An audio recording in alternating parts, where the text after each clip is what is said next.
అన్ని రకాల వస్త్రాలపై up to 66% of. మనతో కేంద్ర మంత్రి రామ్మోహన్ నాయుడు గారు ఉన్నారు. సార్, సుపల పాలన తొలి అడుగు ఎలా నడుస్తుంది? చాలా అద్భుతంగా ఉంది. మీరే చూసుంటారు. గ్రామీణ ప్రాంతాలకి డోర్ టు డోర్ క్యాంపెయిన్ చేసినప్పుడు ఫస్ట్ ఆఫ్ ఆల్ వాళ్ళు కూడా చూసి ఎంతో ఆనందిస్తున్నారు.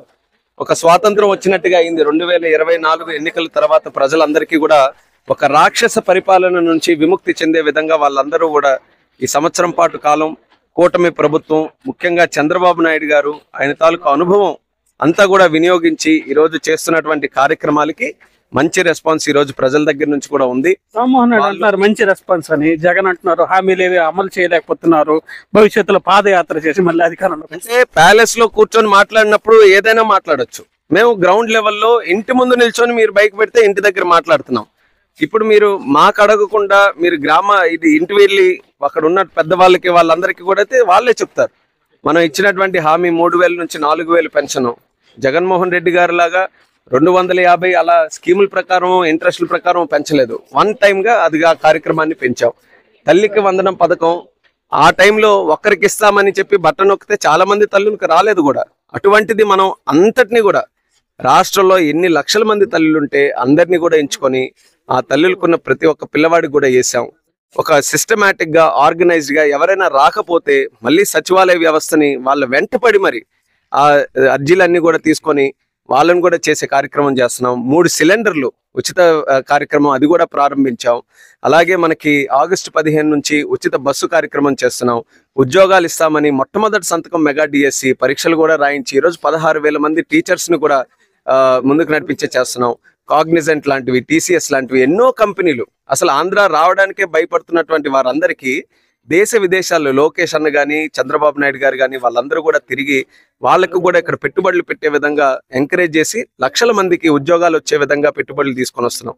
ఇలా ఎన్నో కష్టాలున్న రాష్ట్రంలో చంద్రబాబు నాయుడు గారు, పవన్ కళ్యాణ్ గారు, మోదీ గారు ముగ్గురు తాలూకా త్రినాయకత్వంలో ఒక మంచి ఆలోచనతో రాష్ట్రానికి ఒక బ్రాండ్ క్రియేట్ చేయాలి, దేశంలోనే నంబర్ 1 గా తయారు చేయాలని ఈ సంవత్సరం పాటు చేస్తున్నారు. కానీ ఫైనల్ క్వశ్చన్ సార్, నిన్న బంగారుపాలెంలో జగన్ కామెంట్ చేశారు, మీరంట పోలీసులు బెదిరిస్తున్నారంట, ఎస్పీలు డిఐజీలు వీళ్ళు ఎవరి మాట వినదు, పోలీసులు అందరూ జగన్ మాట వినాలని ఆయన చెప్తారు. అంటే ఎంత తెలివి తక్కువతనం ఉండాలో దానికి ఒకసారి మనం కూడా అర్థం చేసుకోవాలి.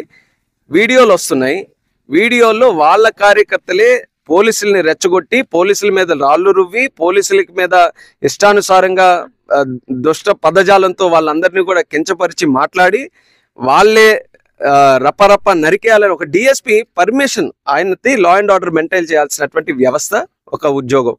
ఆయన ఇలా వద్దండి, ఈ టైంలో వద్దని ఒక గౌరవప్రదంగా ఒక మెసేజ్ ఇచ్చిన తర్వాత డిఎస్పీని కూడా రపరప నరికేయండి అని చెప్పి, అంటే ఎక్కడికి వెళ్తుంది ఆంధ్రప్రదేశ్ రాష్ట్రం, ఈ సమాజం అనేది ఒక్కసారి మనం అందరం కూడా ఆలోచించుకోవాలి.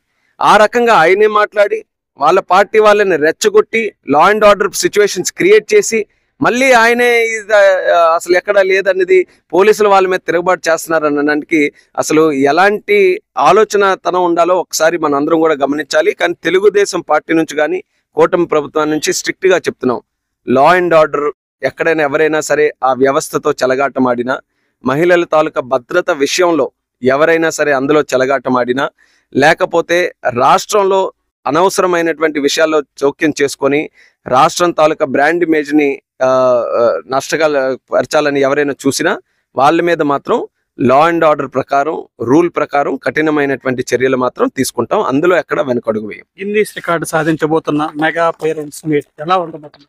ఇది మొదటి పేరెంట్స్ మీట్ లోనే చూసాం. ఒక మంచి ఎనర్జీ స్కూల్స్ లో చూడగలిగాం.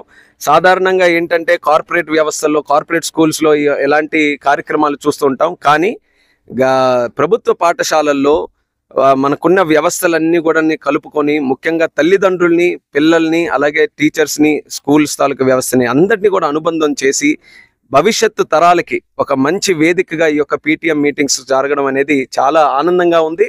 ఈరోజు దానికి అడిషనల్ గా ఈరోజు గిన్ని స్థాయిలో ఈ యొక్క కార్యక్రమం జరగడం అనేది ఎంతో స్ఫూర్తినిస్తుంది. దీనివల్ల ఫలితాలు ఏంటనేది గత సంవత్సరం కాలంలో చూసాం. పిల్లల తాలూకా రిజల్ట్స్ పెరిగాయి. అలాగే పిల్లలు ఎవరైతే డ్రాప్ అవుట్స్ ఉన్నారో వాళ్ళను కూడా మళ్ళీ ప్రభుత్వ పాఠశాలల్లో పెట్టారు.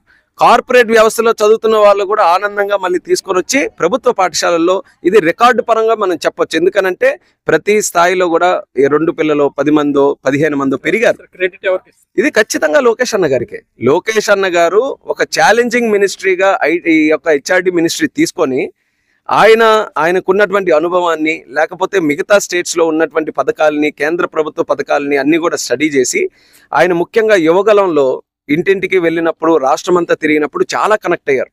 చాలా మందితో వ్యక్తిగతంగా ఆయన మాట్లాడారు, తల్లులతో మాట్లాడారు, పిల్లలతో మాట్లాడారు, అన్ని రకాల వర్గాలతో కూడా మాట్లాడి ఆయనకు కూడా ఒక మంచి అనుభవం క్రియేట్ అయింది యువగలం వల్ల. అవి కేవలం అనుభవాలు ఆయన వరకే ఉంచుకోకుండా ఈరోజు అధికారం వచ్చింది కాబట్టి దాన్ని మంచి రిఫార్మ్స్ కింద తీసుకొని వచ్చి ప్రజల్ని వాళ్ళలో మమేకం చేస్తూ చేసుకెళ్లడం అనేది నిజంగా లోకేష్ అన్నకి హ్యాట్స్ ఆఫ్ తెలియజేయాలి. సంవత్సరం కాలంలో విద్యా వ్యవస్థ ఇటువంటి డైరెక్షన్ మార్చి ఈరోజు ఎంత గొప్పగా తీసుకెళ్తున్నారనంటే అందరం కూడా అభినందించాలి. అందుకనే ఉత్సాహంగా నేను కూడా ఈరోజు గారమండలంలో పీటీఎం మీటింగ్ నేను కూడా అటెండ్ అవుతున్నాను. ఏదైతే జగన్ ఈయన పాదయాత్రకు హ్యాట్స్ ఆఫ్ చెప్పారు, జగన్ పాదయాత్ర ఏమైనా రాష్ట్ర రాజకీయాలకు ప్రభావం చూపుతుంది? జగన్ పాదయాత్ర అంటే ఆయన ఈ రోజు కేవలం విజిట్లు చేస్తేనే రపరప నరికేయాలని బోర్డులు పెట్టి తిరుగుతున్నారు. ఇంకా ఆయన పార్టీ పాదయాత్ర చేస్తున్నారంటే నాకు తెలిసి కత్తులు కటారులతో తీసుకొని వచ్చి ప్రజలందరినీ భయభ్రాంతులు చేసి మళ్ళీ ఫ్యాక్షన్ రాజకీయాలకి, గోండాయిజంకి, వీటన్నిటికీ కూడా దారి తీసే పరిస్థితి వస్తుంది. అది ప్రజలు కూడా గమనిస్తున్నారు ఏ రకంగా ఉంటుందని. కాబట్టి నక్కకి నాగలోకానికి ఉన్నటువంటి తేడా ఉంది లోకేష్ అన్న గారి పాదయాత్రకి, అలాగే జగన్ చేసే పాదయాత్రకి. సో అది ప్రజలు గమనిస్తున్నారు. ఇది కేంద్ర మంత్రి కింజరాపు రామ్మోహన్ రెడ్డి స్పష్టం చేసేశారు. భవిష్యత్తులో జగన్మోహన్ రెడ్డి పాదయాత్ర చేపడితే అది కేవలం కత్తులతోనే నడిచే పరిస్థితి ఉంటుందని ఇప్పటికే రప్పారప్ప కామెంట్స్తో రచ్చ చేసిన జగన్మోహన్ రెడ్డి భవిష్యత్తులో పాదయాత్ర చేపడితే అది కత్తులతోనే నడుస్తుంది చెప్పి రామ్మోహన్ రెడ్డి ఎద్దేవా చేస్తున్న పరిస్థితి. ఇంకోవైపు సుపరిపాలనలో తొలి అడుగు బ్రహ్మాండమైన రెస్పాన్స్ వస్తుందని ప్రజలందరూ బ్రహ్మరథం పడుతున్నారని చెప్పి రామ్మోహన్ రెడ్డి స్పష్టం చేస్తున్న పరిస్థితి ఉంది. శ్రీకాకుళం జిల్లా గారమండలం నుంచి కెమెరా పర్సన్ నాగుతో ప్రశాంత్, తెలుగు న్యూస్.